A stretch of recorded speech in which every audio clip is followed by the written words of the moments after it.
વંદન કરીને સ્વાગત કરું છું.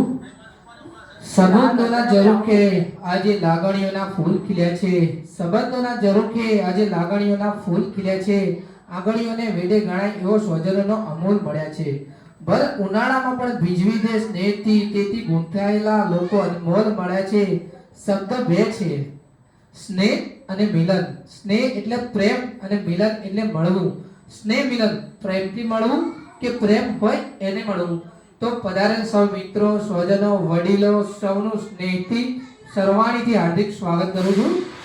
પરિવાર પરિવાર એટલે કે આપણે વાર તો ઘણા હોય, સોમવાર, મંગળવાર, શુક્રવાર, પરંતુ પરિવાર એટલે પહેલો વાર એ પરિવાર, અને બીજો વાર એ જમણવાર, અને ત્રીજો વાર એટલે રવિવાર, અને ચોથો વાર એટલે તહેવાર. આ ચારેય વારને લઈને ગણીએ તો આપણે ભેગા થયા છે એ આપણો પહેલો પરિવાર છે. બીજો વાર છે જમણવાર, જે આપણે અહીંયા આપણે જમવાના છીએ. ત્રીજો વાર કે રવિવાર, જે આપણે પ્રોગ્રામ આપણે 20 તારીખે રાખવાનો હતો, પણ આજે 21 કરે તો કાલે 20 રવિવાર હતો. અને છેલ્લો વાર છે તહેવાર, તો આપણે આજે દિવાળીનો પણ વાર તહેવાર છે. તો આ વારને ગણીએ તો આજે સ્નેહ મિલનનો કાર્યક્રમ જે આયોજન થયેલો છે એ બહુ સરસ સમય, સ્થળ, તહેવાર અને પરિવારને ભેગા મળીને થઈ રહ્યો છે. તે બદલ પણ હું અહીંયા જે પણ પ્રોગ્રામ સહભાગી અમારા જે બી સાથી મિત્રો તથા અમારા ભાઈઓ જે કર્યો છે એ બદલ સૌનો બી આભાર માનું છું. તો આપણા કાર્યક્રમ છે એ પ્રમાણે હું કહું, પરિવાર પારિવારિક ભાવના કે પ્રસ્તુત કરતા એ આજનો મંચ એ પ્રેમ અને પ્રેરણા અને પ્રોત્સાહનનો મંચ છે. બધા લોકોને મળવાનો મોકો મળ્યો છે. પ્રેમ, પ્રેરણા અને સંવેદના છે, તો એ અર્પણ કરવાનો પણ મોકો મળ્યો છે. પરિવાર મિત્રો, પરિવાર એટલે શું? તમામને ખબર છે પરિવાર એટલે કે આપણે બે બાળકો, બે દીકરીઓ કે ભાઈઓ કે ભેગા થતા એને પરિવાર કહેવાય. પણ સાચો અર્થ જાણવા જઈએ તો પરિવાર કે જેમનો સ્વાર્થ એકબીજાના સ્મિત છે, જેમની ખુશી એકબીજા પર આધારિત છે, જે બંધન નથી પણ જોડાણ છે, જે સંબંધોની ખાણ છે, બંધારણ ના હોય પણ વ્યવસ્થા હોય, સૂચન ના હોય પણ સમજણ હોય, કાયદો ના હોય પણ અનુશાસન હોય, ભય ના હોય પણ ભરોસો હોય, શોષણ ના હોય પણ પોષણ હોય, આગ્રહ ના હોય પણ આદર હોય, સંપર્ક ના હોય પણ સંબંધ હોય, અર્પણ ના હોય પણ સમર્પણ હોય. એ જ સાચો પરિવાર હું માનું છું. દરેક ઘરમાં, દરેક પરિવારમાં સમસ્યા જરૂર હોય છે. જ્યાં ઘર હોય ત્યાં વાસણ ખખડે, આ વડીલોની કહેવત છે. પરંતુ પણ જે લોકો ખુશ નસીબ હોય છે કે જેમની પાસે પરિવાર હોય છે. પરિવાર નામનો કોઈ વાર નથી હોતો, પરંતુ તેના સિવાય કોઈ શક્ય તહેવાર કે પ્રસંગ પણ નથી હોતો. સમયને માન રાખીને પરિવાર એ બે વસ્તુ આપણને મફત મળે, એક પરિવાર અને એક સમય. આ બંને વસ્તુ આપણને મફત મળે, પણ કિંમત ત્યારે ખબર પડે છે કે જ્યારે એ ખોવાઈ જાય છે. પરિવાર ખોવાઈ જાય ત્યારે એની કિંમત ખબર પડે છે, અને સમય ખોવાઈ જાય ત્યારે સમયની પણ કિંમત ખબર પડે છે. તો થોડું જોયા કરજો, થોડું જતું કરજો અને થોડું જાતે કરજો, તો પરિવાર તમારો ટકી જશે. જિંદગી જીવવા જેવી લાગશે સાહેબ. કોઈને ગયા પછી તમે મિસ્યું તો લખી જશો, એ સારું છે, પણ જેઓ સાથે છે એને વીત્યું લખશો તો એનાથી પણ સારું રહેશે. એવા વડીલોનું આપણે આજે સ્વાગત કર્યું, પોતાના આશીર્વાદ દયા અને ચરણો સ્પર્શ કર્યા. એવા વડીલો આપણા પપ્પા, ભાઈઓ બધાને ખબર છે કે પપ્પા એક એવી આપણી અહમ કૃપાથી મળેલા છે, તમામને મળે છે. તો પપ્પા એટલે શું? તો તમામને કહું કે જિંદગી આખો ઓવર ટાઈમ કરે અને પરિવારને બેટર ટાઈમ આપે, એ પપ્પા છે. મમ્મીને સમજાવી સહેલી પડે, પણ પપ્પાને સમજાવવા ફૂટપટ્ટી પણ નાની પડે. પોતાના છોકરાઓ જ્યાં સુધી સેટ ના થાય ને ત્યાં સુધી અપસેટ થઈ પડે ને, એને પપ્પા કહેવાય છે. મમ્મી એટલે મેનેજમેન્ટ ને પપ્પા એટલે દરરોજ લાગણીઓ સાથે સેટલમેન્ટ કરી જીવે, એ પપ્પા કહે છે. પપ્પા ઘરમાં હર્ષ ઓછો કરે, પણ પર્સમાં આખો પરિવાર નહીં ફરે છે. તો પરિવારની આ બેંક કાકા કરી છે. તો પપ્પા એ ભેગું કર્યું હોય ને ભાઈ, જે દીકરાઓ યાદ રાખજો કે પપ્પાએ ભેગું કર્યું હોય, દીકરાએ હંમેશા વધારવાનું હોય છે. કે ભલે સંપત્તિ હોય છે કે સંબંધ હોય કે ઇજ્જત હોય છે, તે ઘરમાં એક સાથે રહેતા પરિવારમાં દરેક લોકોના વિચાર સરખા તો નથી હોતા, પરંતુ બધાના વિચારો કેવી રીતે ન્યાય આપવું એની સાચી સમજણ ધરાવતો વ્યક્તિ એટલે પરિવારનો વડીલ. જે આજે આપણે વડીલોનું સન્માન કર્યું છે એ જ આપણી સાચી અને નિખાલભરી ગાથા કહેવાય છે. ફોન ગમે એટલો મોંઘો હોય પણ ચાર્જર વગર નકામો. પરિવાર ગમે એટલો મોટો હોય પણ વડીલ વગર નકામો. મારે વધારે તો નહીં પણ આ પરિવાર કુટુંબ ભેગું થયું છે અને જે પરિવાર સાથે આપણે ભેગા થયા છે થોડી એક વાત એક કરવી છે મારે કે આ દુનિયામાં આપણા બે પ્રકારના શુભચિંતકો હોય છે કે આપણું સારું થાય એટલે વાહ વાહ કે ફલાણાનો છોકરો ઓફિસર થઈ ગયો, નેતા થઈ ગયો, એમપી થઈ ગયો, ત્યારે બધા એવું કે વાહ વાહ ભાઈ ફલાણાનો દીકરો ફલાણાનો દીકરો આ રીતની સારી પોસ્ટ પર થઈ ગયો, બહુ સરસ ખૂબ સરસ. આ એક પ્રકારનો શુભચિંતક છે. અને એક એવું ચિંતક કે સાલું આ કયું કેવી રીતે એના ચિંતા થઈ ગઈ, એનું સારું એને દેખાણું ના, એ ચિંતક બની ગયો. અને બીજું કે આ વાર્તા કરવી એ નાનકડી તમને ગમશે કે એક પરિવાર હતો. સાંભળજો, સમજાય તો મારા શબ્દોને થોડા સમજી લેજો.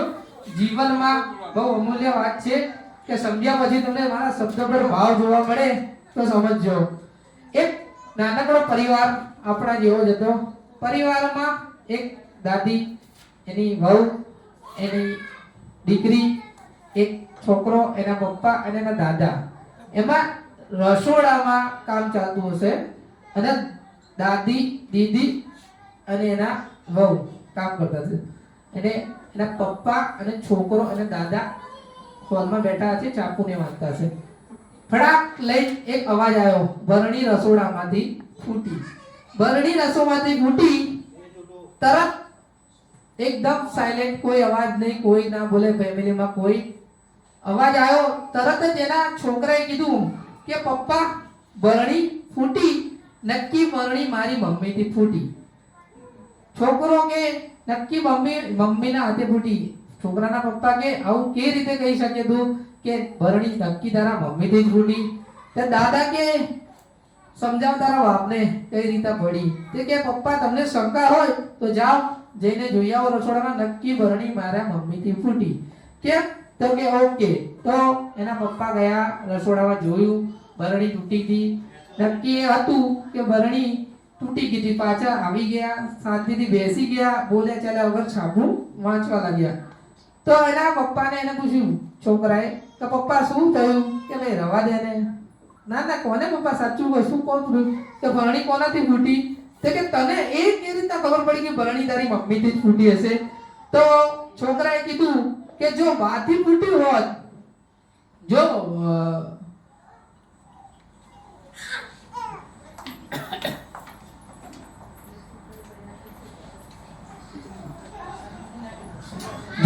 નક્કી કે બાથી ફૂટી હોત તો બબાલ થાત, ઘરમાં હિચકારો થાત કે કંકાસ થાય. જો મારી વહુથી ફૂટી હોત તો મહાભારત થાત અને મારી દીદીથી ફૂટી હોત તો 4-5 વાક્યોથી પતી જતું હતું. પણ મારી મમ્મીથી ફૂટી ગઈ છે એટલે સાયલેન્ટ છે, એટલે સૂત્ર ધારક જ છૂટા કરતા છે. એટલે સમજાવ્યું તો તમને સમજાય કે ભાઈ એને મમ્મીથી ફૂટ્યું એટલે ના એના બાને બોલી કે ના એના દીદીને બોલ્યા કે ના એની વહુએ બી એને બોલી. એટલે તમામને વિનંતી છે કે ઘરમાં આવા કંકાસ ને બધું થતું હોય તો મમ્મી હેડ બની જાય છે, સાસુમાનું માનતી નથી કે દીકરી કે વહુ તરીકે જે આપણા ઘરમાં આવી છે એને પણ બોલવા લાગે છે. તો તમામને મારી નમ્ર વિનંતી છે કે પરિવાર છે એને લઈને ચાલો.